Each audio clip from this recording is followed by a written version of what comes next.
हर व्यक्ति सुख चाहता है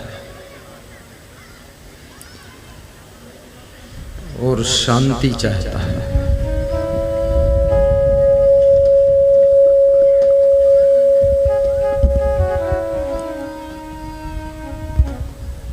लोग सम्मान से जीना चाहते हैं और मनुष्य धनवान भी बनना चाहता है, परंतु ये सब कैसे हो सकता है कि सुख भी मिले, शांति भी मिले, सम्मान भी मिले और धनवान भी बन जाए। आज यही फार्मूला बताऊंगा।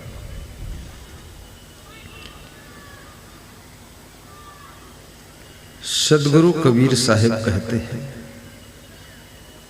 कि सुख बहुत सस्ता है, दुख बहुत महंगा है। दुख के लिए बहुत मेहनत करना पड़ता है और सुख तो फ्री में मिल जाता है। सुख के लिए क्या करना है?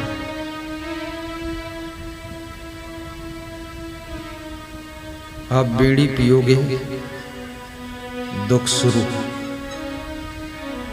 और बीड़ी छोड़ दोगे तो सुख शुरू।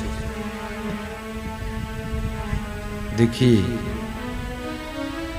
दुख के लिए बीड़ी पीना पड़ेगा और सुख पाने के लिए बीड़ी को भूल जाना है, पीना ही नहीं। पीने में मेहनत, ना पीने में कोई मेहनत नहीं। जैसे हम नहीं पीते हैं तो हमको कोई मेहनत नहीं। हमको ये भी नहीं मालूम है बीड़ी किस किस कंपनी की आती है,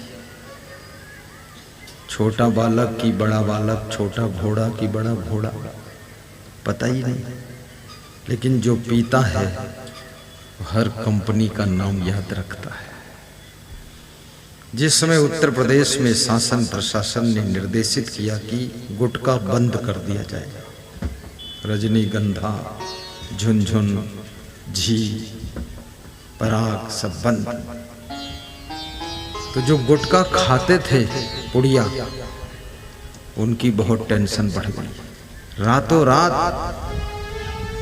200, 500 पुड़िया खरीद कर लोगों ने रख लिया। ब्लैक में बिकी पुड़िया, जो 2 रुपए की थी वो 10 रुपए की बिकी।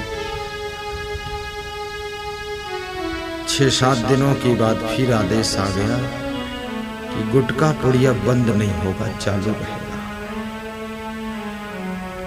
खाने वालों को तसल्ली मिल गई कि चलो जिंदगी बच जाएगी। अब ये क्या है? आपके पास में जितनी आदतें हैं, फालतू आदतें, वो दुख देती है। आदत भी 2 प्रकार की होती है। कांटा 2 प्रकार का होता है। एक वो कांटा है जो आपके पांव में चुभा हुआ है और दर्द कर रहा है।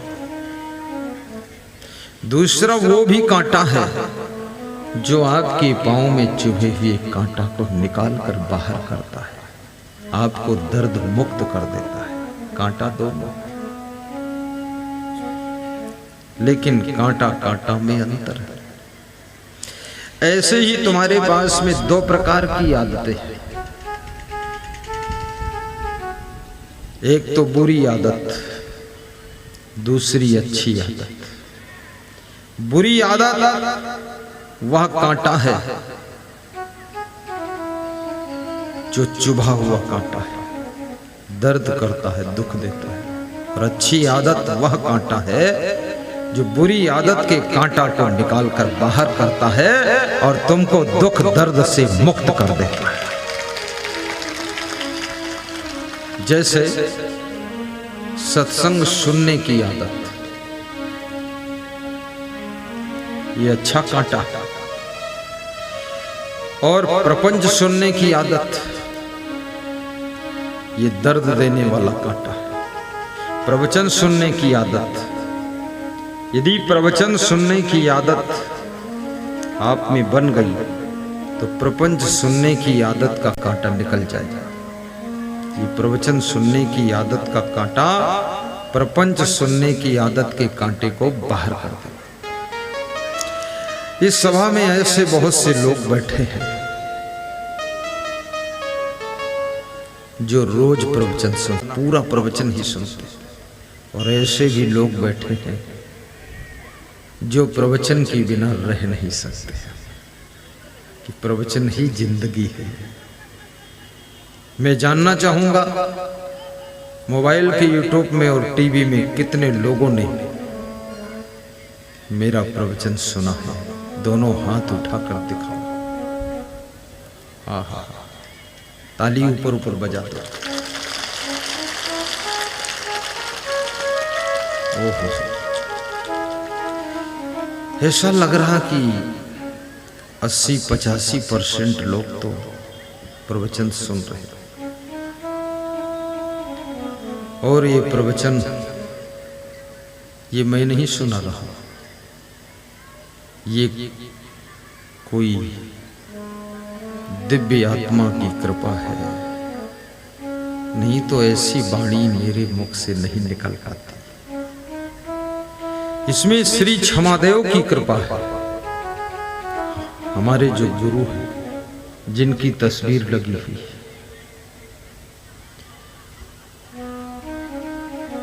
तस्वीर को भेंट करने वाले रतन राज खड़े हैं, इन्होंने भेंट किया। और ये तस्वीर हजारों तस्वीर बनाया है। इनको ऑर्डर दो तो बना देंगे।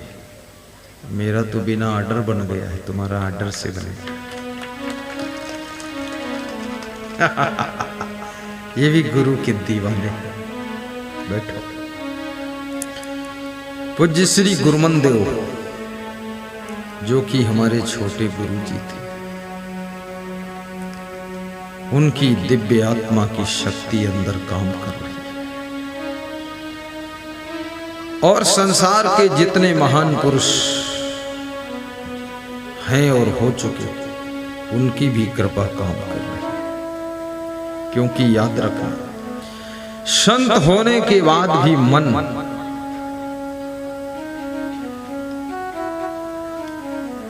बहुत से टापकों में जा करके डूब जाता है।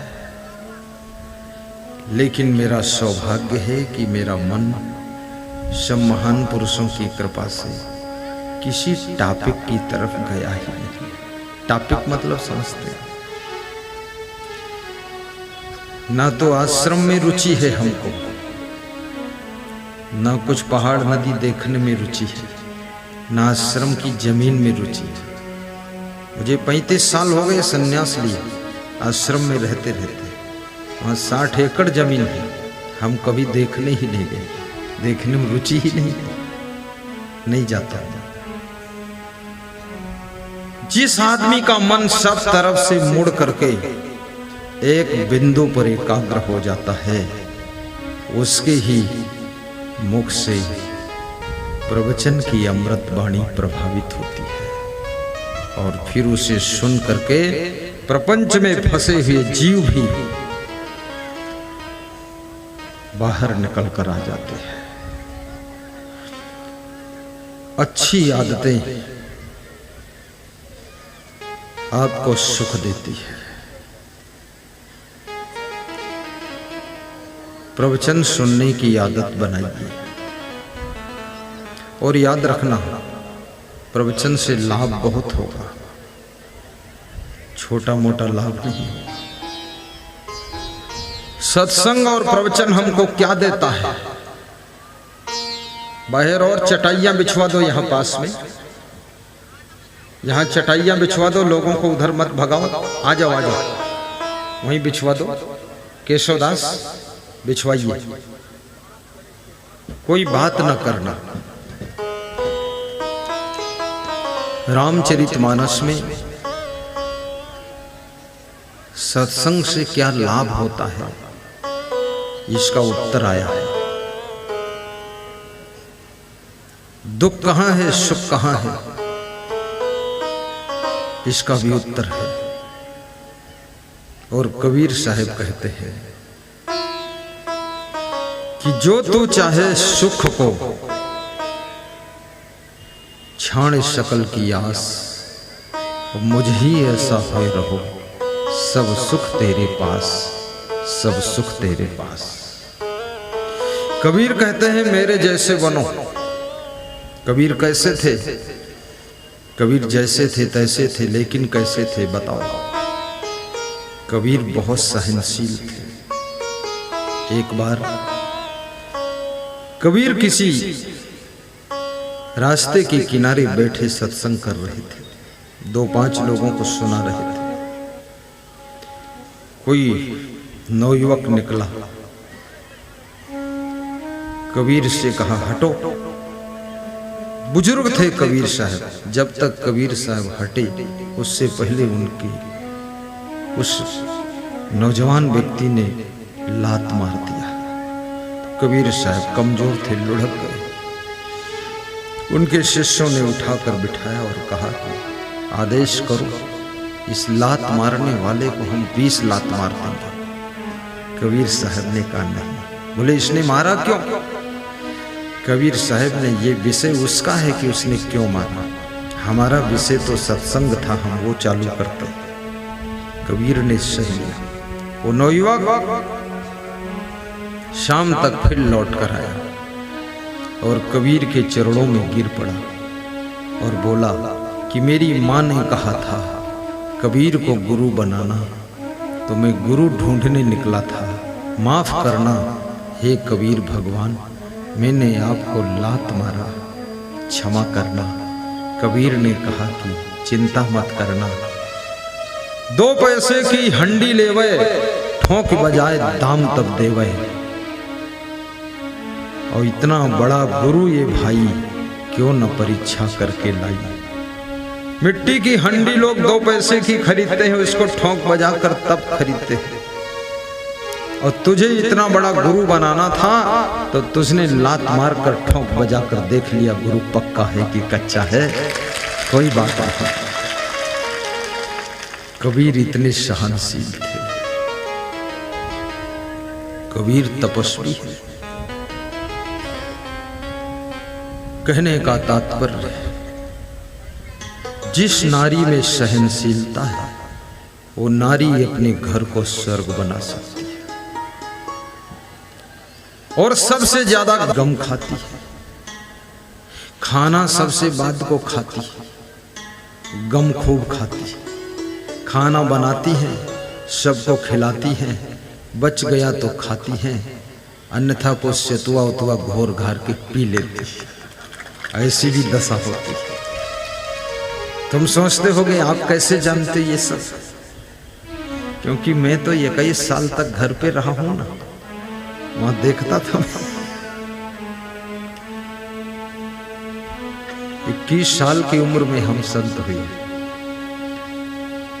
एजुकेशन प्राप्त कर रहे थे, घर भी देखते रहते थे क्या हो रहा है,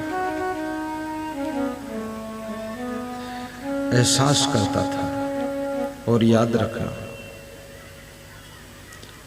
जो खिलाकर खाए उसे खुदा समझिए। खुदा अलग नहीं, खुदा खुद में है। खुदा को जगाना पड़ता है।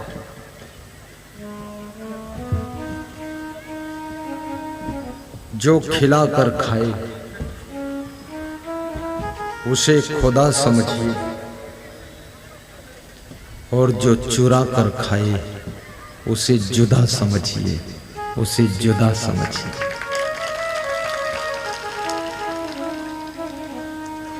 खिलाकर खाने में जो सुख मिलता है वो चुपके से खाने में सुख नहीं मिलता है। और याद रखना, जब तुम खिलाकर खाते हो, खिलाते खिलाते ही तुम्हारा मन खुशी से भर जाता है। सेवा बहुत बड़ी चीज है, संतोष बहुत बड़ा सुख है, और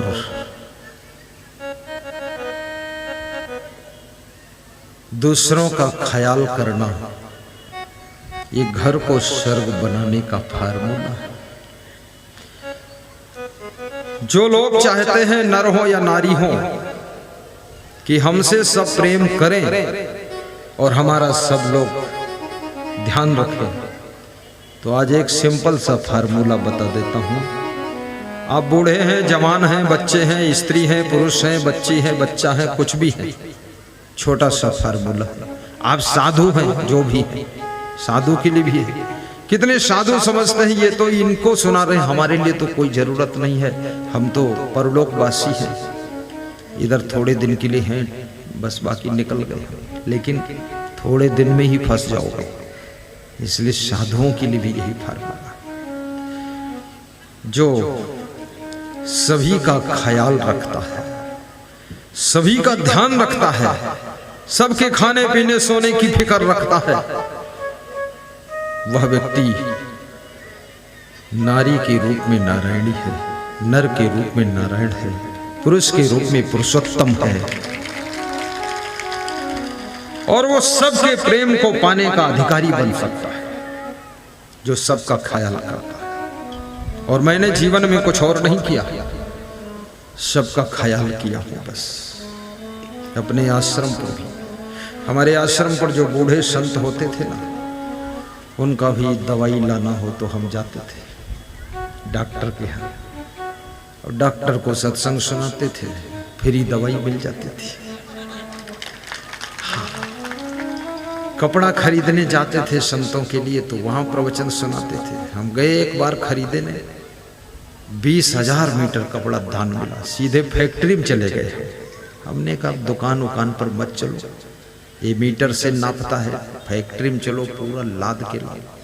20,000 मीटर, 3 साल कपड़ा खत्म ही नहीं हुआ। हमारे गुरु बोले 100 सोनार की 1 लोहार की, सबका ख्याल करो और सभी कार्यों का भी ख्याल रखो। ऐसा नहीं है आपने कपड़े धोया है तो झाड़ू लगाने की फिक्र भी रखिए, झाड़ू लगाया है बिछौना बिछाने का भी फिक्र रखिए, और बिछौना बिछाया है तो कौन कहां सोएगा इसका भी डिसीजन लेने की फिक्र कीजिए। और सबके लिए गाड़ी का इंतजाम भी करिए। परिवार का कोई सदस्य ऐसा ना एहसास करे कि हमारा किसी ने ख्याल नहीं किया। बच्चों का भी ख्याल रखो, माताओं बहनों का भी ख्याल। सिर्फ इतना पूछ लिया करो, छोटी पतोहू ने भोजन किया कि नहीं किया। अपनी माँ से पूछो जोर से बोलकर, और वो कमरे के अंदर सुन ले। बस इतने से छोटी पतोहू आपकी आज्ञा का पालन करना शुरू कर देगी कि मेरा ससुर मेरा ध्यान रखता है। चुपके से खा करके अपने कमरे में घुस गए, अंदर से कुंडी मार लिया, अरे ए राम नारायण बाहर निकलो। ऐसा नहीं करना है। सबको सोने की जगह मिली कि नहीं मिली, सबको खाने को मिला कि नहीं मिला। सेवा आपको प्रसन्नता प्रदान करती है, और सेवा दूसरों के दिल को जीतने का काम करती है। इसलिए जो अभिवादन शीलस्य चत्वारि वर्धन्ते आयुर्विद्या यशो बलम,